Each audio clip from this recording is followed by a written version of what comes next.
दर्शकों, आज हम कहानी के माध्यम से सीखेंगे कि दृढ़ता कैसे होनी चाहिए। एक नया वसंत ढूंढना। दृढ़ता एक बार की बात है। एक व्यापारी अपना सामान बेचने के लिए दूसरे देश में एक कारवां ले जा रहा था।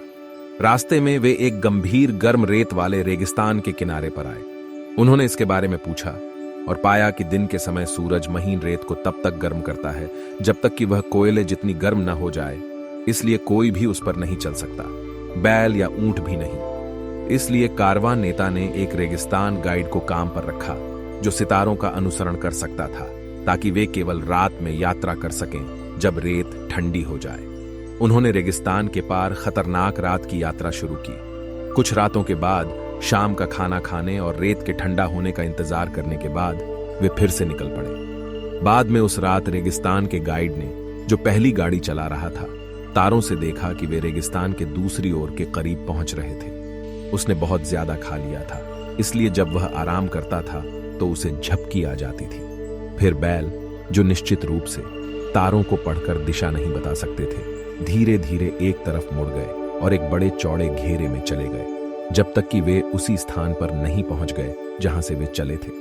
तब तक सुबह हो चुकी थी और लोगों को एहसास हुआ कि वे उसी स्थान पर वापस आ गए हैं जहां उन्होंने एक दिन पहले डेरा डाला था। वे निराश हो गए और अपनी हालत पर रोने लगे।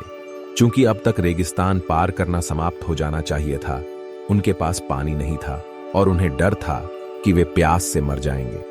उन्होंने कारवां नेता और रेगिस्तानी मार्गदर्शक को भी दोषी ठहराना शुरू कर दिया।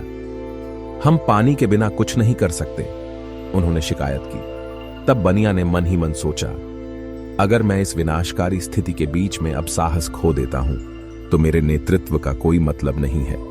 अगर मैं इस दुर्भाग्य पर रोने और पछताने के लिए गिर जाता हूं और कुछ नहीं करता हूं तो ये सभी सामान और बैल और यहां तक कि मेरे सहित लोगों की जान जा सकती है।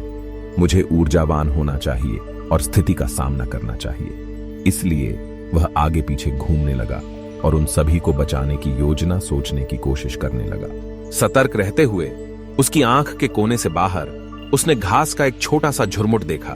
उसने सोचा, पानी के बिना इस रेगिस्तान में कोई भी पौधा जीवित नहीं रह सकता। इसलिए उन्होंने अपने सबसे ऊर्जावान साथी यात्रियों को बुलाया और उनसे उसी स्थान पर जमीन खोदने के लिए कहा। उन्होंने खोदा और थोड़ी देर बाद उन्हें एक बड़ा पत्थर मिला। यह देखकर वे रुक गए और फिर से नेता को दोष देने लगे और कहने लगे, यह प्रयास बेकार है, हम सिर्फ अपना समय बर्बाद कर रहे हैं। लेकिन बनिया ने जवाब दिया, नहीं नहीं मेरे दोस्तों, अगर हमने प्रयास छोड़ दिया तो हम सभी बर्बाद हो जाएंगे और हमारे गरीब जानवर मर जाएंगे। हमें प्रोत्साहित करें।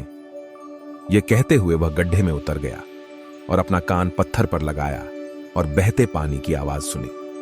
तुरंत उन्होंने खुदाई कर रहे एक लड़के को बुलाया और कहा, यदि तुम हार मानोगे तो हम सभी नष्ट हो जाएंगे, इसलिए यह भारी हथौड़ा उठाओ और चट्टान पर मारो।